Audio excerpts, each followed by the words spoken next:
Kishim Viktor Zhustin e u lodhëm të gjithë në xhirime se harrova çfarë emra që po thashë më kujtua Viktori. Te filmi Ego, domethënë ishim ndjell se ka qenë nxehtë shumë kur po xhironim dhe ideja ishte që do ishim ndimër. Domethënë xhirojmë verbë me xhupa. Po. Edhe gjithë grupi i të rive ishin kështu ku të kap në cepi e ky ndjell olla. Mbaruan xhirimet gjitha, Driloni do bësh një tjetër që ta kesh, domethënë atë që mendonim ne që do kërkonte gjithë ato kushte që prit bëni skenën dhe kur ta bëni skenën vi unë, domethënë. Si ndodh zakonisht me.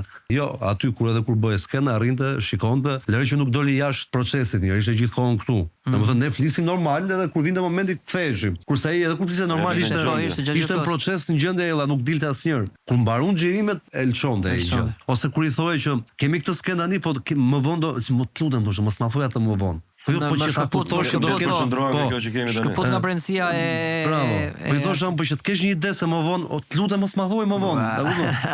Më lër këtu, më mbaron këtë, dalim atje pse më vonë. Domethënë mëson shumë, mëson edhe jam me fat që kam punuar me ta. Patjetër. Dhe janë shumë komod. Profesionistët janë komod, ata që janë profesionistë. Kush vetë quhet pas edhe do të mbushi veten me të mira është problem tjetër.